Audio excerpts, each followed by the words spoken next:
Hey everybody, I'm Adam Biggers and I'm with Ryan Schuiling, Great Lakes Divide. 24-17 Notre Dame tonight. Game it didn't go score-wise. It went what I thought. I thought 21-17 Notre Dame. Two quick touchdowns by the Irish. I think that caught everybody by surprise. I think we asked Chase Winovich about it. He seemed just kind of not really sure what happened, and I think that's kind of a theme tonight. There were positives for Michigan, but there were poor offensive line plays. You just didn't see a sense of continuity, and of course everybody's going to pound the narrative. Michigan can't win big games on the road. Mm-hmm. Ryan, was this a case of that? Is this just another one to pile on Harbaugh's the inability for Michigan to win big games, or was this something a little bit different? Well, until they break the string, Adam, they haven't done it, right? So it's going to pile on. It's going to have that kind of snowball effect downhill. And you saw the panic. We were following along live from the press box on Twitter. Very bipolar fan base, I think, with Michigan. It's that was my line. I'm sorry. Okay, no, we discussed that. No, wait a minute. There's no I'm copyrights sorry, Michigan about fans, that. but you are bipolar. Well, I know, and I understand. No, I understand it. I mean, you look at the same mistakes over and over. Right. We're talking about offensive line, pass protection, run blocking. Post-game press conference, we're talking it through. You don't expect a guy like Shea Patterson or Karan Higdon to throw guys under the bus, but let's face it, the offensive line is inconsistent at best. Notre Dame was dominating up front, and really both sides of the ball early on in this game. And Chase actually let something fly. By the way, I love Chase Winovich. King of the Michigan interview, undisputed. He is just so honest and direct, and he pretty much said that he let it slip that maybe they felt a little unprepared. I don't think he meant like schematically they weren't prepared, they didn't watch video, they did all that. But that when you're in the fog of war, right, the bullets are flying, it's just different. He said that too. You can practice as hard as you want. When you get in live game action at live game speed against a team like Notre Dame on the road, all of a sudden things change. And when things go sideways, how do you respond? How do you react to that? Can you still make plays? And Michigan, to their credit, I'm going to give this silver lining out there. The fact that they had the ball on their own 25-yard line with a chance to tie this, if you would have told me that would have been the case at halftime, I would have said you're nuts. Especially when they come out in the second half, out of those first two possessions, they botch a field goal attempt, they get an interception in the very next possession, they don't turn that into points. I thought that would take the wind out of their sails. The one good thing about this for Michigan, they didn't quit, they didn't let up, and Chase made this point too. 8-5 a year ago, South Carolina bowl game disaster. Yeah. That team doesn't come back in this game, doesn't have a chance at the end. This team did, so I think that's a positive to take away. Yeah, and Chase had 8 or 9 quarterback hurries, Khaleke Hudson, a couple tackles for losses, Brandon Watson, that huge interception, and Ryan, that you mentioned that if Garrett Morris were holding that wouldn't have been a problem. The holder of the century, Garrett Morris. Right. But there were just little things that didn't click right. And obviously with Shea we're not glowing, we're sweating. It is so humid here. It's humid. And that's I'm glad you brought that up, because the cramping, and Shea revealed this. How about this? He cramps up, calves, spreads to his hamstrings, his thighs, his whole legs, both are cramping. He gets sent back to the locker room, put on an IV to restore fluids. This goes back to my conversations, Adam, in 2009 with Butch Jones, then the head coach at Central Michigan. The cure for that was preventative. And how they prevented it? They drank pickle juice. So, I mean, that's not a joke. And I tell you what. I like pickle juice, actually. That's weird. But calling Central Michigan that whole year, there was never a cramping issue. Now I know this kind of night, this kind of weather, you're gonna get Michigan fans sending a bunch of jars of plastic pickles to Sean Beckler Hall. Butch Jones swore by it. Yes. Touche. Drink these, please. But all jokes aside, it is very humid out here. But at the same time, I mean, Notre Dame's Brandon Wimbush, he had to deal with the same conditions too. So. Yeah. And you know what? Wimbush, there were questions coming in. Was he going to be the starter? Were they going to rotate quarterbacks? Brian Kelly didn't exactly give him a vote of confidence. And what I saw from Wimbush tonight, I mean, solid college quarterback. Can make big plays. How about the 3rd and 18, Adam, that he runs for a first down? That was a killer. And yet again, you see all these kind of back-breaking plays that are letdowns from Michigan. And in spite of all that, they were not out of the game. You just think, one play here, one play there, one lack of a mistake. Shea Patterson, a fumble and an interception. They can't have that from him. He's got to play a clean football game in an environment like this, against a team like this, for Michigan to have a chance to win. I think a couple, I mean, we're not, if you're a Michigan fan, you're disappointed about this. I mean, there's really no other way to say it other than it's a loss. But there are a couple of positives I think that you can take away from this game. One being some explosive plays.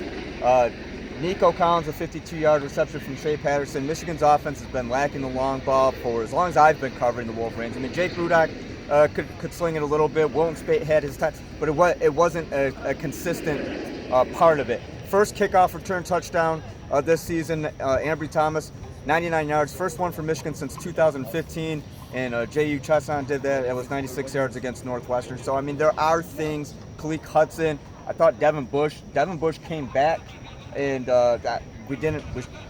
nobody asked about Devin Bush if he was in. He came back, so, but there are a couple of things. Brandon Peters, he did tweak. He tweaked his right knee on a rollout, which was an interesting revelation that Jim Harbaugh just went ahead That's why Dylan McCaffrey was in. John Ubacon, everybody, pass it by. John, if you'd like to make a cameo, you're more than welcome. Brad Robbins, back surgery. That's why Will Hart is the punter. So Harbaugh says, the hardest one you guys have choking. That's my guy right there. Brad Robbins, back surgery. He's going to be out for a while, so it looks like Will Hart. And I'm trying to think of anything else, any other interesting, anything that stood out from the post-game press conference. I thought, to the naked eye, it looked like there were some communication issues. I thought so too. Between the offensive line, and if you watch Shea, yeah, it looked a little off. Like hurry, He said it was a silent cadence, and communication was not an issue. At the same time, I don't think he's gonna be like, you know what? Yeah, my O-line wasn't there. They didn't know what in that. Well, they did. I was doing. Well, let's be honest. I mean, blitz pickups were a disaster in the first half, and it wasn't even that complicated. I watched Notre Dame throw a twist blitz in there, which it's not coming straight at you. There's a rotation that takes place, and by proxy, then the offensive line has to rotate and who they pick up. That's something they should have seen on tape, been able to call out and identify, have communication on the line, who has who, and there were too many breakdowns, especially on the edges. You knew that was a problem coming in with Juwan Bushell-Beatty and Runyon, whether or not they were able to man those tackle positions. And it's interesting, too, Adam, because it's exactly what I saw last night with Utah State against Michigan State and the problems they had on their offensive line. We've said this in the offseason. It proved to be true in week one. Both Michigan and Michigan State have tremendous issues that need solving on their offensive line, or neither one of these two teams are really going to contend on a consistent basis in the East Division. And with an offensive line like this, there is absolutely no way that I could see Michigan being a contender. High end 10-2 if the O-line was good and Shea was his build. 9-3 I thought was doable. 8-4, that's the low end. Now, this is one game. I'm not going to go ahead and any preseason predictions and everything like that. They're predictions, educated guesses. But the Michigan team that I saw tonight, there are things defensively in the second half. And Ryan, you brought it up. I think held Notre Dame to 60 yards. 60-odd yards, and, 3 points. It was a quick start for Notre Dame. Michigan's defense buckled down. I think you can attribute that a little bit. It's on the road. I mean, I'm not making excuses for Michigan. This is still going to be a very good defense. And the offense is a work in progress. Well, Chase Winovich said it too in his post. He didn't feel like they got pushed around. He didn't feel like they got dominated. He would come to the sidelines kind of like, what's going on here? Those first 2 drives, boom, boom, it's 14-0. This is not a Michigan team, Adam, built to come from behind. This is a Michigan team that gets a defensive stop, puts a score on the board, and plays from ahead and holds opponents down. And they had to go in a different mode tonight.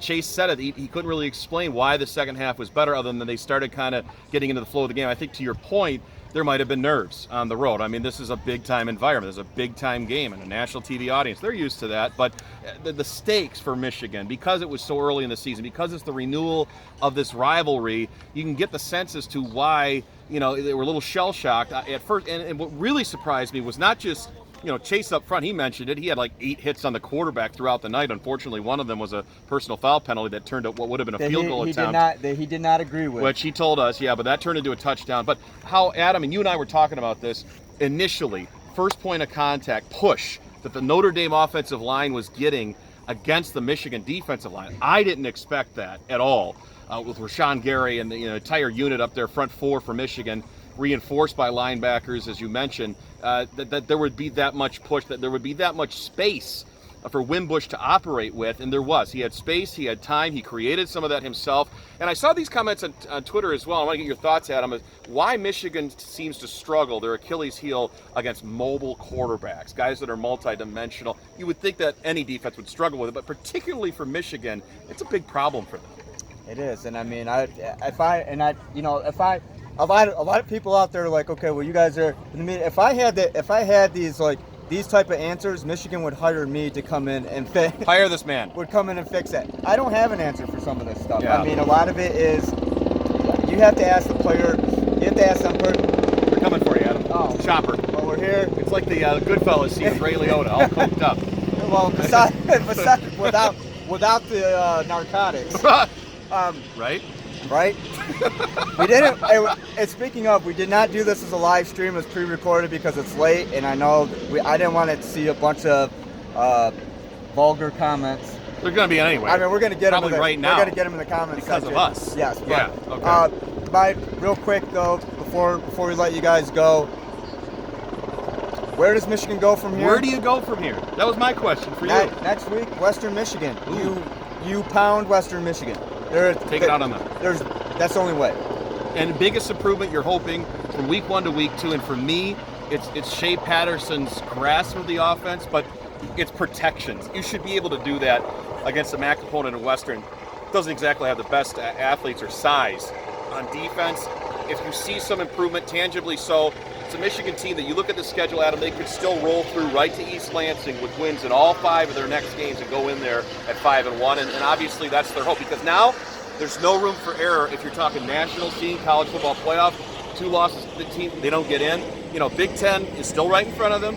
They've got goals they got to work on. They got steps they've got to take. But I think this is just a reality check. It's a sobering moment for Michigan fans, the players, the coaches, that there are hopes, there are dreams, there are expectations, there are goals. But on a night like tonight, you got to kind of recalibrate, reassess, lick your wounds, and find a way to get better. And that's what they got to do this week. Absolutely. And before we let you guys go, I forgot what I was going to say. Follow us on Twitter. You can follow me on Twitter at AdamBiggers81. You can read all of our stuff. Ryan came down and helped me with the Michigan Notre Dame game. Obviously, it's a big game, but he'll be primarily covering Michigan State. So you can find us GreatLakesDivide.squarespace.com, at GL Divide on Twitter and Facebook. And you can follow Ryan at Ryan Schuiling, and myself at AdamBiggers81. It's a good guy. Yeah. So thanks for watching, guys. We'll have some written content up, or I will. I think Ryan probably. I don't know if you want to write something, you can. Taking tomorrow off. You go and handle this. All right. I'm gonna do all the writing. So again, thanks for watching. Great Lakes Divide, and follow us again on Twitter at GL Divide, and follow our new partners, Detroit Sports and Entertainment, at DET Sports ENT. So I'm Adam. He's Ryan. Bye from South Bend. I'm gonna see if we could get this helicopter to take us home instead of a 3-hour drive. But so the cycle starts again next Monday. Press conference interviews, all the same. So it's Michigan puts this one in the past and focuses on Western Michigan. That's pretty much the only way, because if this Notre Dame loss hangs around for any longer than maybe after tomorrow, then they don't only lose once, but you end up losing twice. Can't let one loss turn into 2. Exactly. Famous saying. Exactly. Right. Thanks for watching, guys. We'll catch you next time.